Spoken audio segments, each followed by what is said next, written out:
전두환 전 대통령. 전두환 씨는 지금 고 조비오 신부의 명예를 훼손한 혐의로 재판받고 있죠. 그제도 재판일이었습니다. 재판장에 안 나왔습니다. 이유는 건강상의 이유다. 이런 거였죠. 그런데 뜻밖에도 그날 집 앞 골목에서 양복을 한껏 차려입고 혼자 한가로이 산책을 하고 있는 모습이 한 기자의 카메라에 포착이 된 겁니다. 여러분 아마 그 사진 많이들 보셨을 거예요. 이 전두환 씨의 모습을 포착해낸 기자를 잠깐 만나서 당시 상황이 어땠던 건지, 지금 건강이 안 좋다고 하는데 어떻게 보였는지 확인해 보도록 하겠습니다. 한국일보 멀티미디어부 홍인기 기자 연결이 돼 있습니다. 홍인기 기자 나와 계세요. 네, 안녕하세요. 일단 어떻게 이 장면을 포착하게 되신 건지 궁금해요. 어떻게 잡으신 거예요?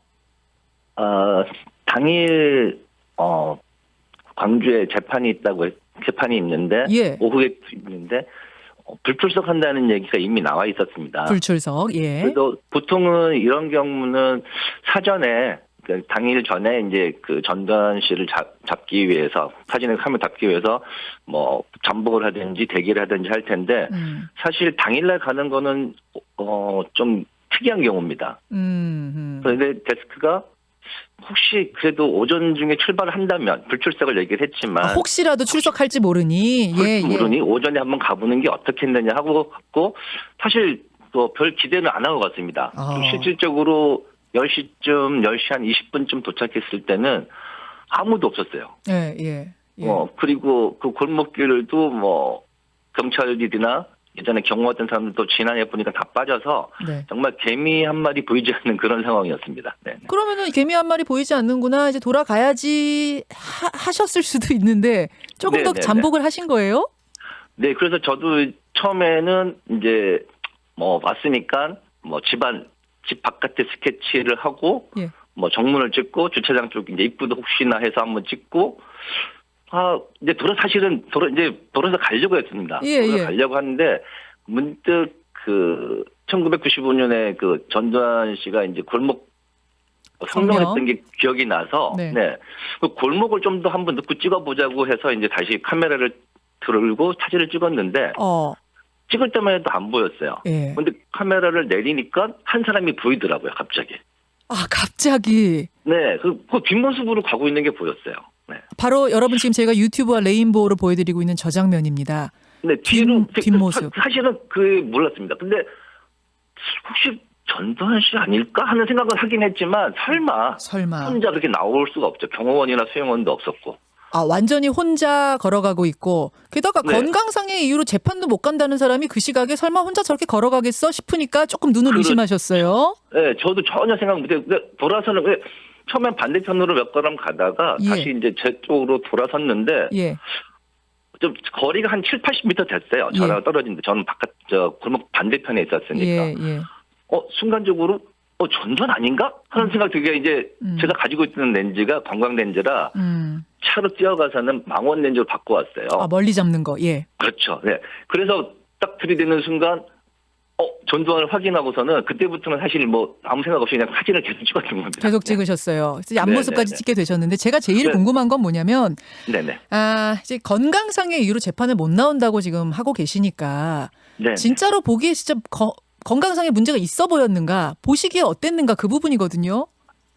제가 그때 봤을 때 처음에 전두환 확인도 했지만 혼자 이렇게 걸어가는 모습이 전혀 그 환자라든지 행동이 불편하다든지 그런 모습은 볼 수 없었고 오히려 뒷짐을 진 채 처음부터 끝까지 뒷짐을 진 채 뚜벅뚜벅 정확하게 걸어왔습니다. 정확하게 뚜벅뚜벅 꼿꼿하게 걸어가더라. 꼿꼿하게 뒷짐을 지고서. 근데 꼿꼿하게 걷더라도 신체적으로는 걸을 수 있더라도 정신적으로 인지적으로 문제가 있었던 건 아닐까. 그 부분도 확인이 가능하던가요?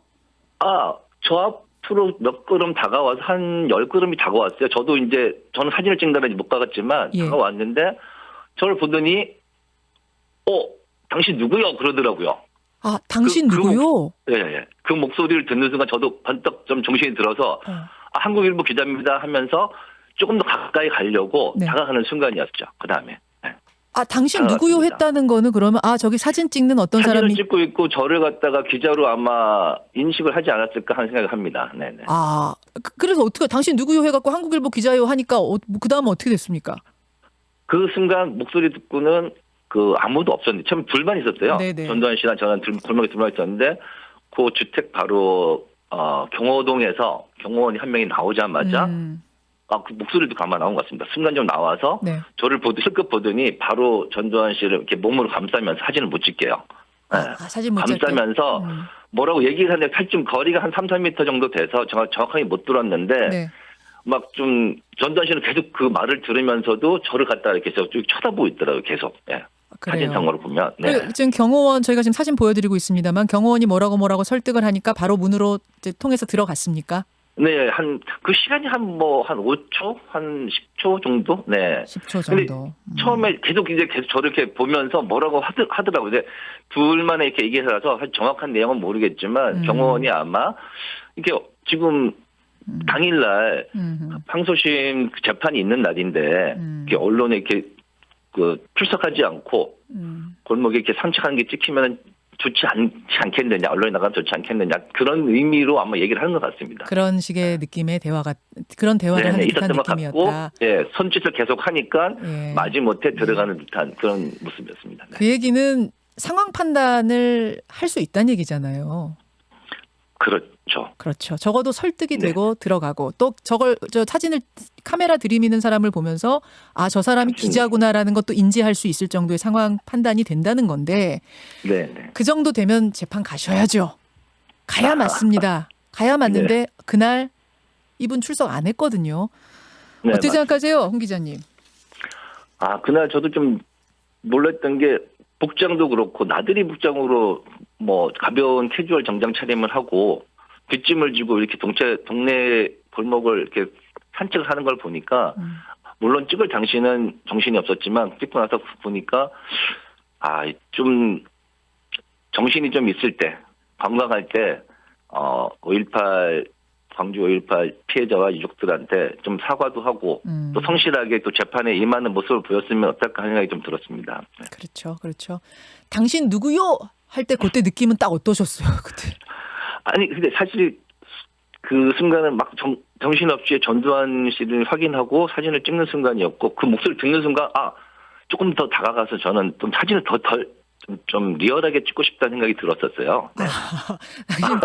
누구요? 저도 이제 기자로서 욕심이 있다 보니까 가까이 가 찍고 싶었는데 경호원이 오는 순간 저도 이제 계속 들어가는 모습을 담기 위해서 멈춰서서 이제 사진만 좀 찍게 되었습니다. 네. 사실은 5.18 피해자들 유가족들이 이 사진 보면서 얼마나 가슴 아플까 싶습니다. 예. 그렇게 맞습니다. 그렇죠. 저도 사진을 찍으면서 전혀 전두환 씨가 나올 줄은 몰랐어요. 왜냐하면 재판에 불출석한다고 얘기를 해놓고 사실은 은둔하든지 안 보여줘야 되는데 그렇죠. 홍 기자님, 하여튼 의미 있는 사진이었습니다. 잘 포착하셨고요. 오늘 인터뷰도 고맙습니다. 네, 감사합니다. 한국일보 홍인기 기자였습니다. 김현정의 뉴스쇼는 청취자 여러분의 참여로 이루어집니다. 트위터, 페이스북, 레인보우 게시판, 그리고 단문 50원, 장문 100원의 유료 문자 샵 1212, 우물정 1212 통해 참여하실 수 있습니다. 김현정의 뉴스쇼, 여러분과 함께 만듭니다.